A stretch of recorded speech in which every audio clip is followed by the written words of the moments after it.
In The Witcher 3, Blood and Wine, Geralt meets his old vampire friend Regis. The vampire once helped Geralt find the missing Ciri, but perished in the battle at Stygga Castle. But what was he doing before meeting Geralt? Well, stay for a while and listen.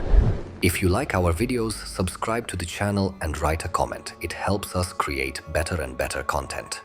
Regis is a higher vampire, an extremely rare individual and much more powerful than all other vampires. In combat, higher vampires are nearly unbeatable. Superhuman speed, strength and invisibility combined with high intellect make them ideal assassins. Moreover, this type of vampire cannot be killed by silver, magic or the sun, to which they are completely immune.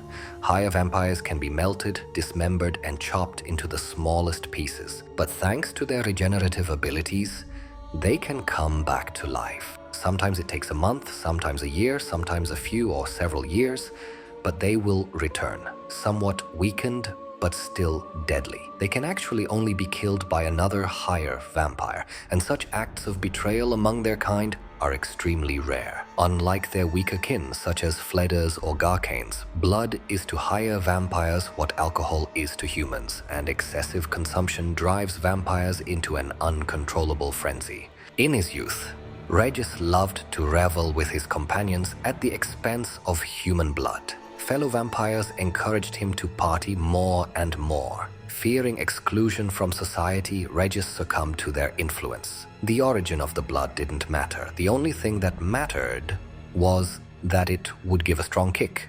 Sometimes the spree lasted 3 to 4 nights.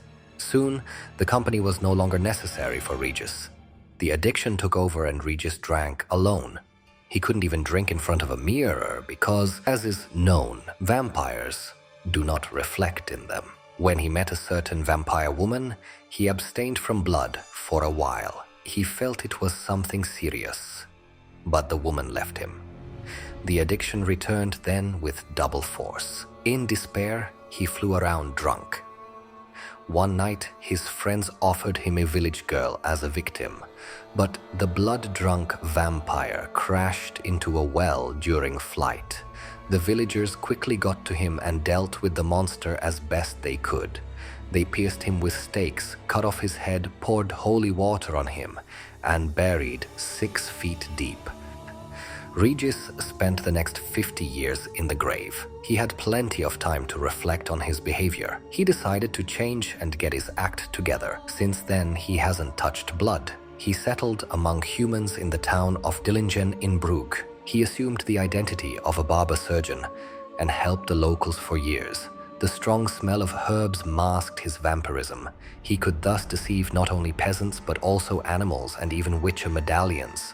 He always smiled with clenched lips to avoid revealing his razor-sharp fangs.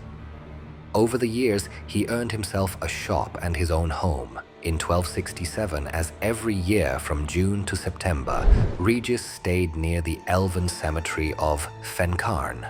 During this time, he gathered herbs and roots. Some he distilled on site, some he took back to Dillingen.